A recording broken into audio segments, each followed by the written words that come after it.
Rain Man by Barry Morrow. Chapter 1. Bad News. It was Friday afternoon in the office of Babbitt Cars Los Angeles. Charlie Babbitt was shouting on the phone.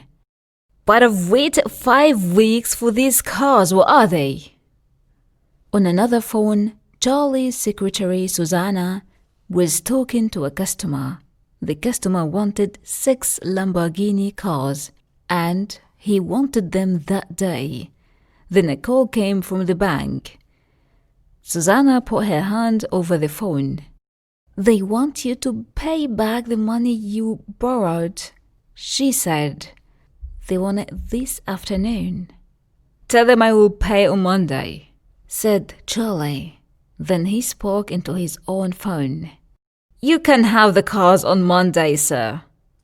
"Yes, I'm sure. Thank you, sir." Charlie put the phone down and smiled for the first time in a week. Monday. And this was only Friday. He had the weekend to think of something to save his business. He looked at Susanna, his Italian secretary. She was his girl, and she was so beautiful. Charlie loved every part of her little body. Her big black eyes, her long brown hair. "Are you ready for our weekend in Palm Springs?" Susanna looked surprised. "We are still going?" "Of course," said Charlie. "Don't worry about this little problem. I'm going to make $80,000 from those cars." He smiled his best smile. "Not bad for 2 or 3 phone calls." They were driving through the desert when a call came through on Charlie's car phone. "Mr. Babbitt? Mr. Charles Babbitt?" It was a girl's voice. "Yes? I'm calling for Mr. John Mooney. He's your father's lawyer here in Cincinnati, and I'm sorry, but it's bad news. Your father has died, sir." "Oh no," Susanna said, her eyes on Charlie, but his face didn't change, and he didn't say a word. "The funeral is on Sunday, Mr. Babbitt. I've got his telephone number if you..." But Charlie was not listening. He just continued to look at the road in front of them. "Oh, Charlie," Susanna said softly. "Are you all right?" He didn't answer, but a few seconds later he turned off the road and stopped the car. "Sorry about the weekend," he said finally. "The weekend?" Susanna said. "Charlie!" Charlie did not look at her. "Look," he said quietly. "I hated my father, and he hated me." Susanna looked at him. Charlie was only 26, but she thought he was the most handsome man in the world. He was tall and strong, with thick dark hair and a wonderful smile. "Poor Charlie. That's very sad. My mother died when I was 2. And it was just me and him." Susanna bit her lip and touched Charlie on the shoulder. "What happened?" Charlie was silent. Then he said, "Nothing I did was ever good enough for him." "I'm going with you to the funeral," Susanna said suddenly. Charlie smiled. "That's nice," he said. "But you don't need to." "I want to go," Susanna said. Charlie looked across at Susanna. "I forgot who I was talking to," he said with a small, sad smile. Chapter 2. A Map of the Past. Charlie Babbitt walked away from his father's funeral without looking back. Getting into the car beside Susanna, he said, "We are going to stay in Cincinnati another night, okay? There's something I have to do before we go." Charlie started the car. "Where are we going now?" Susanna asked. "East Walnut Hills." Walnut Hills is the richest part of Cincinnati. All the houses are big and very expensive. Charlie parked the car in front of one of the largest, most expensive houses in Walnut Hills, Sanford Babbitt's house. "This is my father's place," he said. Susanna got out of the car. "Is this where you lived when you were a boy?" she asked, her eyes wide, full of questions. "Yeah, but I left when I was 16, Charlie said. He picked up the suitcase and carried them towards the house. "I had no idea you came from all this," Susanna said. This was a Charlie Babbitt that she didn't know. But Charlie wasn't listening. He put the suitcases down and walked towards a car that was in front of the garage. It was a 1949 Buick Woodmaster. It was light blue, and everything about it was perfect.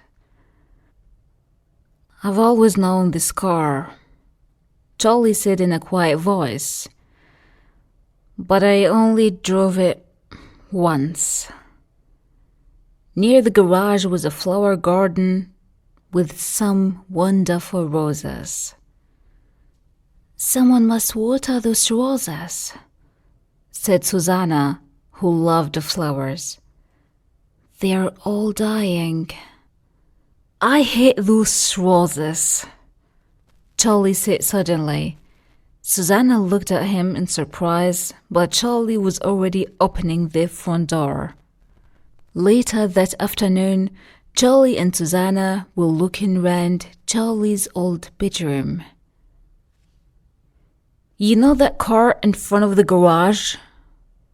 Charlie asked suddenly. "It's beautiful." "My father loved this car, the car and the roses. The Buick was his car, and I could never drive it. But one day, I borrowed it to drive my friends around town." "What happened?" "My father telephoned the police. He knew I had the car, but he telephoned the police and said someone has stolen my car. The police stopped us and took us to the police station." Charlie's face was angry now. "My friend's parents came for them after an hour. My father left me there for 2 days. 2 days? Susanna said. They were only 16. Oh, poor Charlie. By now Charlie was picking up an old coat from a box in the corner of the room. "Is that yours, Charlie?" Susanna asked. Charlie didn't answer. He was looking carefully at the little coat. "It's like a map," he said in a strange voice. "A map of my past." "What are you talking about?" "What?" Charlie looked at Susanna and then back at the coat. "Oh, I was just thinking, Susanna, when you were a child, did you have secret friends?" "Yes, I think everyone does."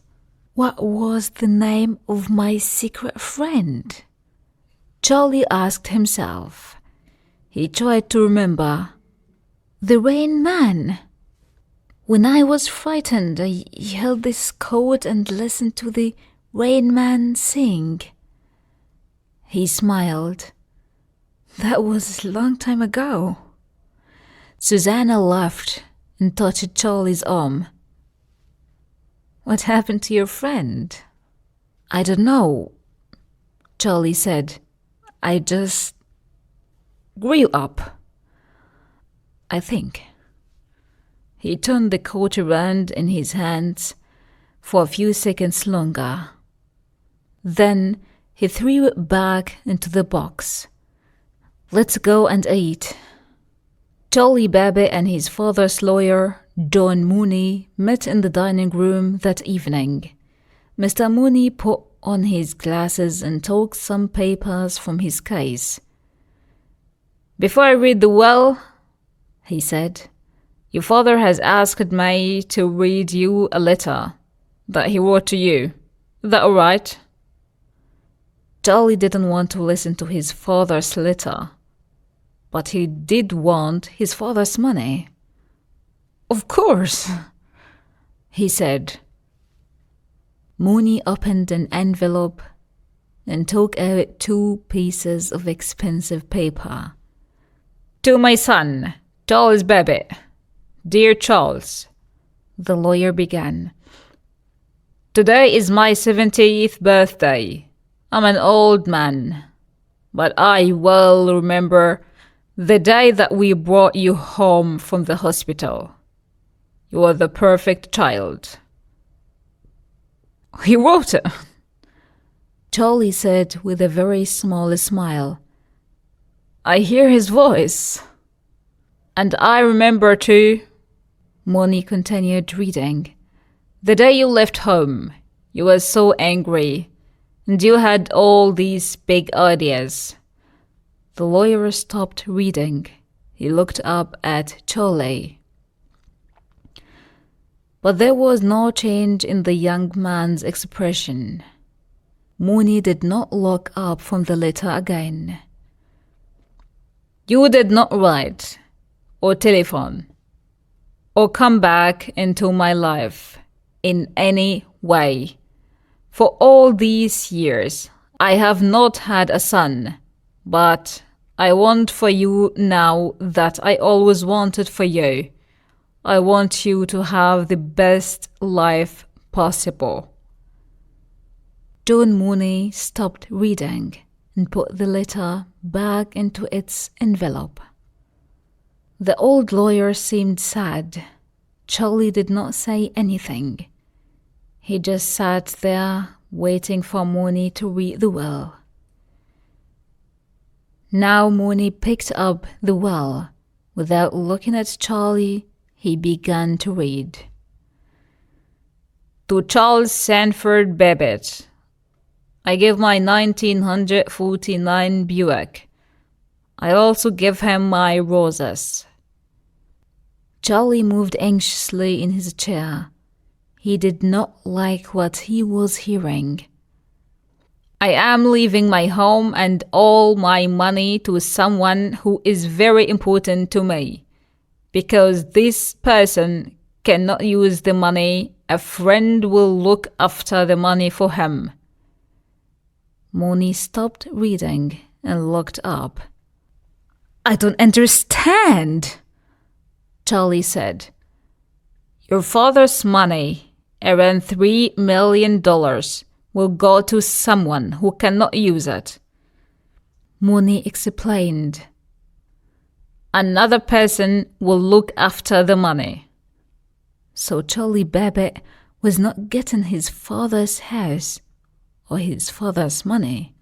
What's the name of the person who is going to get the money? He asked. John Mooney put the will back into the bag. The will says that I cannot tell you. Charlie was beginning to get angry. Who is this person who is going to look after the money? You? No, it is not me, Mooney said. The old lawyer stood up and picked up his hat. "Who is it then?" "I am sorry, Charles," Mooney said. "I am your father's lawyer. I cannot tell you." He walked towards the door and then turned to face Charlie. "I'm sorry, son. I can see that you're upset, but—" "Upset?" Charlie jumped out of his chair. "I get an old car and some roses. Wonderful! And this man with a name? Charles, this secret person gets $3 million. Charles, Sanford Babbitt, you want to be his son for 5 minutes?" Charlie shouted. "Did you hear the letter? Were you listening?" Charlie was angry. He could not continue speaking. "Yes, sir, I was," John Mooney replied, looking at Charlie straight in the eye.